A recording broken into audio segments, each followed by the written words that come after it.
Hello प्यारे बच्चे, आप सभी का बहुत बहुत स्वागत करती हूँ मैं आपके प्यारे से YouTube channel Sushma ma'am biology में। उम्मीद है कि आप सभी प्यारे बच्चे बहुत अच्छे होंगे, स्वस्थ होंगे, मस्त होंगे और आपकी फाइनल बोर्ड एग्जाम की तैयारी बहुत बढ़िया तरीके से चल रही होगी। तो बच्चा, ये क्लास जितने भी बच्चे क्लास 12th में आपकी तैयारी कर रहे हो, चाहे आप यूपी बोर्ड से हो, चाहे आप बिहार बोर्ड से हो, चाहे जिस भी बोर्ड से आप हो, और अगर आप क्लास 12 की तैयारी कर रहे हो तो ये क्लास आपके लिए वेरी वेरी इंपॉर्टेंट होने वाली है। क्योंकि बच्चा, आज की इस क्लास में मैं आपको कराने वाली हूँ आपके साइंस के इंपॉर्टेंट ऑब्जेक्टिव क्वेश्चन। और बच्चा, ये ऐसे ऑब्जेक्टिव क्वेश्चन है जो आपके एग्जाम में वेरी वेरी इंपॉर्टेंट है, यानी ये आपके एग्जाम में आने ही आने हैं। ठीक है, तो एक बार सभी प्यारे बच्चे क्लास को लाइक कर देंगे, शेयर कर देंगे, और जिसने भी चैनल को अभी तक सब्सक्राइब नहीं किया है वो चैनल को सब्सक्राइब कर लेंगे, बेल आइकन को प्रेस कर लेंगे, क्योंकि आपको इस चैनल पे क्लास 10th की पूरी तैयारी कराई जाएगी, यानी आपके साइंस की। ठीक है, साइंस के जितने भी हैं, चाहे आपका फिजिक्स हो, चाहे आपका केमिस्ट्री हो, चाहे आपका बायोलॉजी है। ठीक है बच्चा, तो जितने भी बच्चे आप नए हो, अभी तक आपने चैनल को सब्सक्राइब नहीं किया, फटाफट सारे बच्चे सब्सक्राइब कर लेंगे। ठीक है, और देखना है कि आज की इस क्लास के जितने भी ऑब्जेक्टिव हैं और इस ऑब्जेक्टिव को कौन कौन बच्चा कर पाता है, यानी आपका कितना तैयार है, और क्लास बच्चा कैसा लगेगा कमेंट सेक्शन में कमेंट जरूर करना। ठीक है, चलिए तो स्टार्ट करते हैं। बच्चा, क्वेश्चन क्या है कि जीवित प्राणियों में ऊर्जा का स्रोत क्या होता है, यानी जो जीवित प्राणी होता है। ठीक है, तो जो जीवित प्राणी होता है उसमें जो ऊर्जा का स्रोत क्या होता है। ऊर्जा का मतलब भाई, जीवन जीने के लिए या किसी कार्य करने के लिए हमें क्या चाहिए, ऊर्जा चाहिए। जल, ऑक्सीजन, भोजन, क्लोरोफिल। तो बच्चा, क्या होता है, भोजन होता है। क्यों? क्योंकि भोजन, जैसे भोजन से हमें क्या मिलता है बच्चा, ऊर्जा मिलती है ना। हमें भूख लगी है ना, हमें भूख लगी तो हमें क्या लगता है कि भाई हमारी बॉडी में तो हम ऊर्जाहीन है, यानी हमें जान ही नहीं है।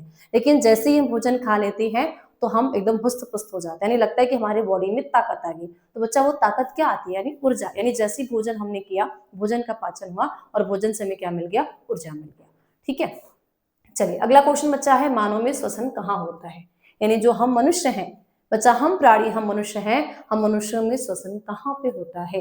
तो बच्चा, हमें फेफड़ों में, पेट में, किडनी में। तो बच्चा, कहाँ पे होता है, लंग्स में। यानी श्वसन अंग की बात करी जाए तो हमारा क्या है, फेफड़ा होता है बच्चा। यानी हमारे फेफड़ों में क्या है, हम फेफड़ों से क्या करते हैं, फेफड़ा बच्चा हमारा क्या है, श्वसन अंग है। यानी हम ऑक्सीजन को कहाँ, अपने फेफड़े में भरते हैं। ठीक है, तो जैसे ऑक्सीजन अंदर जाती है फेफड़ा हमारा फुल जाता है, जैसे कार्बन डाइऑक्साइड बच्चा बाहर आती है फेफड़ा हमारा पचक जाता है ना।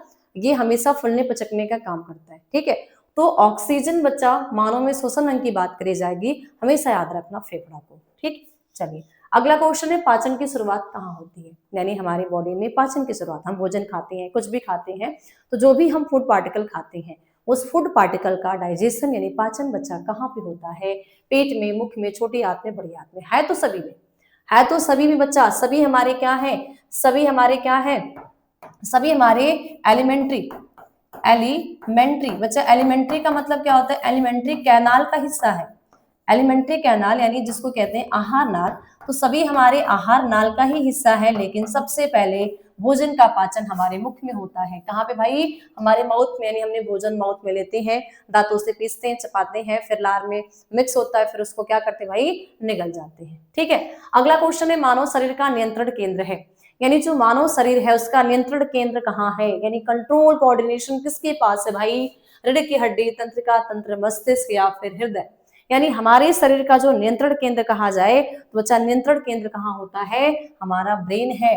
ब्रेन ही क्या है भाई, हमारा नियंत्रण केंद्र कहा जाता है। तो जब भी पूछा जाए कि हमारे शरीर का जो नियंत्रण केंद्र क्या होता है, तो हमारा ब्रेन यानी हमारा मस्तिष्क यानी दिमाग। ठीक, नेक्स्ट भाई, पौधों में गति का कारण कौन है, प्लांट्स गति करते हैं तो पौधों में गति का कारण कौन बनता है, मस्तिष्क बनता है, हार्मोन्स बनता है।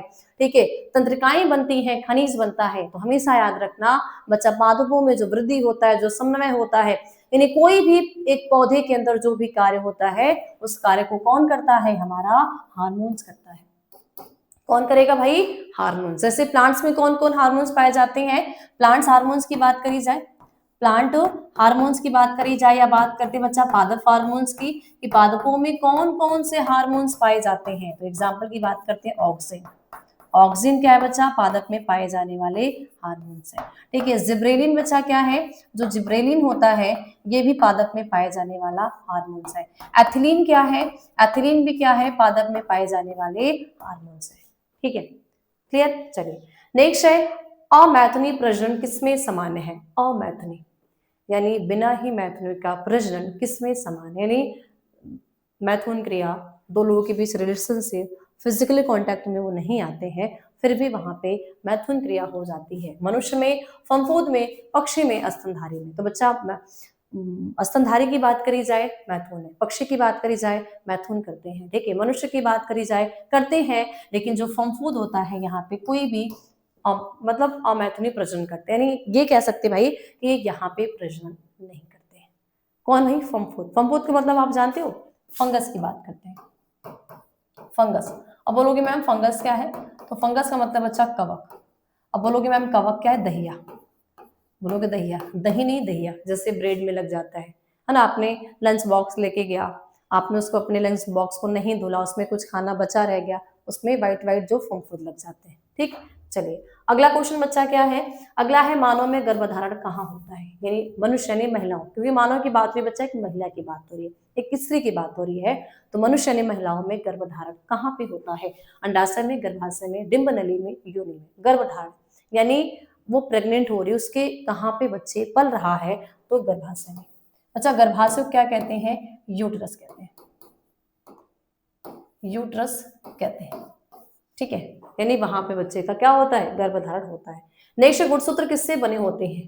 तो जो गुणसूत्र है, ये जो क्रोमोसोम भाई है, ये बने किससे होते हैं? तो बच्चा ये बने किससे होते हैं? हमारे डीएनए से बने होते हैं। किससे बने होते हैं?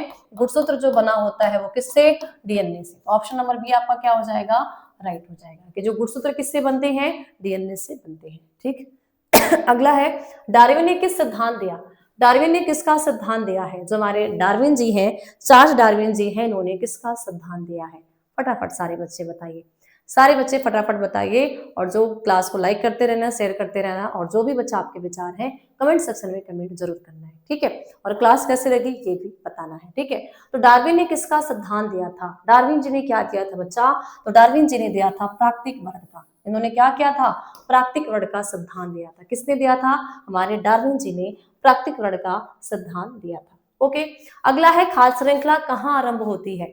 बच्चा खाद्य श्रृंखलाएं जो है वो कहाँ आरंभ होती है? जैसे खाद्य श्रृंखला की बात करी जाए बच्चा, खाद्य श्रृंखला को क्या कहते हैं? फूड चैन कहते हैं। क्या कहते हैं? जैसे पौधा है, पौधा है, इस पौधा को कौन खाएगा भाई? बकरी खाएगी, ठीक है, बकरी खाएगी। इस बकरी को कौन खाएगा भाई? भेड़िया खाएगा, भेड़िया। भेड़िया ने देख लिया बकरी को खा जाएगा, और इस भेड़िया को कौन खाएगा भाई? शेर खाएगा। तो खाद्य श्रृंखला पौधा, बच्चा पौधा हमारा क्या होता है? उत्पादक होता है, उत्पादक। उत्पादक को क्या कहते हैं? प्रोड्यूसर कहते हैं। क्या कहते हैं बच्चा? प्रोड्यूसर कहते हैं। तो क्या है, खाद्य श्रृंखला कहाँ आरंभ होती है? कहाँ से आरंभ होगी? तो ये होती है उत्पादक से। कहाँ से बच्चा? यानी जो हमारी फूड चैन होंगी वो उत्पादक से स्टार्ट होती है। क्लियर? क्लियर, चलिए अब बोलो कि उपभोक्ता मैम क्या है? तो ये बकरी, भेड़िया, शेर, ये सभी क्या है? उपभोक्ता है। शाकाहारी मैम क्या है? तो बकरी क्या हो जाएगी? शाकाहारी। मांसाहारी तो ये भेड़िया और शेर क्या हो जाएगा? मांसाहारी हो जाएगा, ठीक है। नेक्स्ट, ओजोन परत का काम क्या है? ओजोन परत यानी जो हमारी ओजोन परत होती है, उस ओजोन परत का काम क्या होता है? किस काम को करती है? वर्षा कराना, यूवी किरणों से सुरक्षा देना, पौधों की वृद्धि कराना, या फिर हवा को गर्म करना। तो जो बच्चा ओजोन परत होती है वो क्या करती है? यूवी किरणों से सुरक्षा देती है, यानी जो हमारी सूर्य से निकलने वाली बच्चा जो पराबैंगनी किरणें आती है वो ओजोन लेयर क्या करती है? उसको धरती पे आने से रोकती है, उसको प्रोटेक्ट करने का काम करती है, ठीक है। चलिए नेक्स्ट है, कौन सा संसाधन नवीनीकरणीय है? ऐसा कौन सा संसाधन है जो नवीनीकरणीय है, यानी नवीनतम है, नया है? इन चारों में से कौन सा संसाधन जो नया है? कोयला है, पेट्रोल है, सौर ऊर्जा है, डीजल है। तो सबसे ज्यादा अगर इनमें से नवीनीकरण बच्चा नए की बात करी जाए कि कौन सा संसाधन है, तो सौर ऊर्जा है ना। क्या है? सौर ऊर्जा क्या है बच्चा? नवीनीकरण संसाधन है, यानी ये नवीनतम है, ये नया है, बहुत लंबे समय से नई इसकी शुरुआत करी गई है, यानी ये इन चारों के, इन तीनों के अकॉर्डिंग क्या है? ये नया है। क्लियर? चलिए नेक्स्ट क्वेश्चन बच्चा आपका क्या कहता है कि जल संरक्षण का प्रमुख तरीका क्या है? जल संरक्षण का जो प्रमुख तरीका है, जल संरक्षण का बच्चा प्रमुख तरीका क्या है? तो वर्षा, ठीक है, क्या है? वर्षा जल का संचयन। क्या है बच्चा? वर्षा जल का क्या करना? संचयन कराना। क्लियर? अगला क्वेश्चन है, जब दो पदार्थ मिलकर एक नया पदार्थ बनाते हैं। जब दो पदार्थ मिलकर बच्चा क्या करते हैं, एक नया पदार्थ बनाते हैं, उसको क्या कहते हैं, विस्थापन कहते हैं, संयोग कहते हैं, अपघटन कहते हैं, दोहरा विस्थापन कहते हैं। तो याद रखना बच्चा कि जब दो पदार्थ मिलकर एक नया पदार्थ बनाते हैं, जब दो पदार्थ मिलकर क्या करते हैं बच्चा, एक नया पदार्थ बनाते हैं, इसको क्या कहते हैं, संयोग कहा जाता है। क्या कहा जाएगा, संयोग कहा जाएगा। क्लियर। चलिए नेक्स्ट है आपका लौह प्लस तांबा सल्फेट, और तांबा क्या होगा बच्चा, यानी लौह होगा, तांबा सल्फेट होगा, और इसके बाद तांबा होगा प्लस बच्चा क्या होगा, तो क्या होगा भाई, FeSO4। ठीक है बच्चा, FeSO4 आपका करेक्ट आंसर होगा। क्लियर। चलिए अगला क्वेश्चन बच्चा क्या है कि नींबू में पाया जाने वाला अम्ल है, यानी जो हमारा नींबू होता है, नींबू में कौन सा अम्ल पाया जाता है, नींबू में बच्चा पाए जाने वाला अम्ल कौन सा है, यानी हमारे नींबू में कौन सा अम्ल पाया जाता है, हाइड्रोफ्लोरिक अम्ल पाया जाता है, साइट्रिक अम्ल पाया जाता है, नाइट्रिक अम्ल पाया जाता है, या फिर टार्टरिक अम्ल पाया जाता है। हमेशा याद रखना बच्चा, जो हमारा नींबू है उस नींबू में क्या पाया जाएगा, सिट्रिक अम्ल या साइट्रिक अम्ल पाया जाता है। ठीक है, कौन सा भाई, सिट्रिक या साइट्रिक अम्ल पाया जाता है। अगला क्वेश्चन क्या है कि क्षार का स्वाद आमतौर पर कैसा होता है, क्षार का जो स्वाद है वो आमतौर पे हमें कैसा लगता है, खट्टा लगता है, कड़वा लगता है, नमकीन लगता है, मीठा लगता है। तो क्या लगता है मेरे दोस्त, क्या लगता है, क्षार का जो स्वाद की बात करी जाए तो ये कैसा लगता है, कड़वा लगेगा, कड़वा, कड़वाहटपन, यानी जो कड़वा है, जो खाने में कड़वा है, मतलब वो क्या है, वहां पे क्षार है। ठीक है, जो खट्टा है तो इसका मतलब वो क्या है, अम्ल है। ठीक। नेक्स्ट है पीएच मान 7 से कम होने पर पदार्थ, यानी अगर पीएच मान जो है, जो पीएच वैल्यू है बच्चा, पीएच जो मान है तो 1 से 7 तक है, तो ये क्या होता है बच्चा, अम्लीय होता है। 1 से 7 तक रहेगा तो क्या रहेगा, अम्लीय, और 7 से ज्यादा है तो ये क्षारीय होगा। तो अगर मान लो पीएच मान 7 से कम होता है, क्षारीय, उदासीन, अम्लीय, इनमें से कोई नहीं, तो बच्चा ये क्या होगा, अम्लीय होगा, क्योंकि 7 से कम, तो 1 से 7 अगर होगा तो वो अम्लीय होगा, 7 से अधिक होगा तो फिर वो क्या होगा, क्षारीय होगा। ठीक है। चलिए नेक्स्ट क्वेश्चन देखते हैं, कौन धातु है, इनमें से धातु कौन है। ठीक है बच्चा, इनमें से धातु क्या है, सल्फर धातु है, ऑक्सीजन धातु है, सोडियम धातु है, कार्बन धातु है। तो बच्चा क्या है, जो हमारा सोडियम है, जो हमारा सोडियम है वो क्या है, धातु है। ठीक है।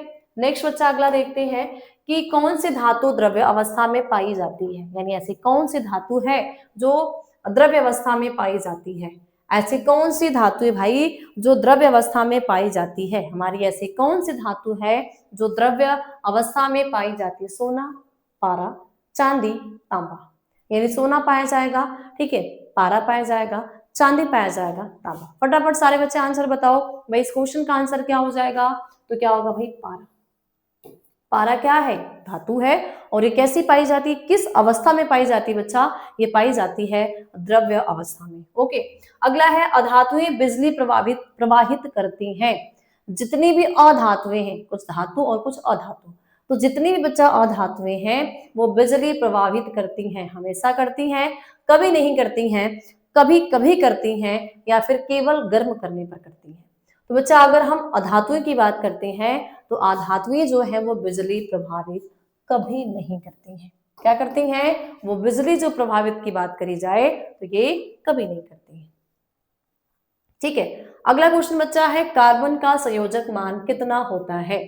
कार्बन का जो संयोजक मान बच्चा है, कार्बन का संयोजक मान कितना होता है, 1, 2, 4, 6। कार्बन का संयोजक मान कितना होता है, 1 होता है, 2 होता है, 3 होता है, 4 होता है, 6 होता है। अब इस क्वेश्चन का आंसर सभी बच्चे मुझे कमेंट बॉक्स में लिखोगे, कमेंट बॉक्स में सारे बच्चे इस क्वेश्चन का आंसर दोगे। ठीक है, क्लियर बच्चा, क्लियर, आगे समझ में क्लियर। तो इस क्वेश्चन का आंसर सारे बच्चे कमेंट बॉक्स में दोगे कि क्या होगा। इसके साथ साथ बच्चा आप चैनल को सब्सक्राइब कर लेना, जो भी नए बच्चे होंगे, पहली बार आए होंगे इस चैनल पे, तो तो चैनल को सब्सक्राइब कर लेना, ठीक है, बेल आइकन को प्रेस कर लेना, तो ताकि कोई भी क्लास हो उसके नोटिफिकेशन आपको तुरंत मिल जाए। और जितने भी भाई बहन आपके 10th की तैयारी करते हैं, आप साइंस की फुल तैयारी करना चाहते हो बच्चा, तो आप मेरे साथ जुड़ के आप अपने साइंस की फुल तैयारी कर सकते हो, ठीक है, क्लियर। और इसके साथ साथ बच्चा आप मुझे इंस्टा पे भी फॉलो कर सकते हो, ठीक है। आप मुझे कहाँ फॉलो कर सकते हो बच्चा, जो मेरा इंस्टा आईडी है, ठीक है, इंस्टा पे भी आप फॉलो कर सकते हो। किस नाम से? सुषमा मैम बायोलॉजी के नाम से, ठीक है, सुषमा मैम बायोलॉजी, ठीक है। ये मेरा इंस्टा आईडी बच्चा, आप यहाँ पे भी मुझे फॉलो करके जो भी आपकी दिक्कत समस्या है आप वहाँ पे मुझसे डायरेक्ट बात कर सकते हो। कोई भी दिक्कत हो गया कमेंट सेक्शन में भी कमेंट कर सकते हो, ठीक है। तो बस आज के लिए इतना ही, मिलते हैं बच्चा हम लोग अगले एक नए क्लास में। तो जितने भी आपके भाई बहन हैं क्लास 10 की तैयारी कर रहे हैं, आप उन्हें बता सकते हो, आप उनको क्लास को शेयर कर सकते हो, ठीक है, क्योंकि यहाँ पे आपको सारी चीजें एकदम फ्री में और बहुत बढ़िया तरीके से मिलेंगी। तो बस आज के लिए इतना ही, मिलते हैं हम लोग अब अगली क्लास में एक नए टॉपिक के साथ। उम्मीद होगी कि आप सभी प्यारे बच्चे को ये क्लास समझ में आई होगी। तो फिर से कहना चाहूंगी बच्चा, क्लास को शेयर कर देना, लाइक कर देना, चैनल को सब्सक्राइब कर लेना, ठीक है। तो आप सभी का बहुत बहुत धन्यवाद, थैंक यू सो मच। मिलते हैं अगली क्लास में।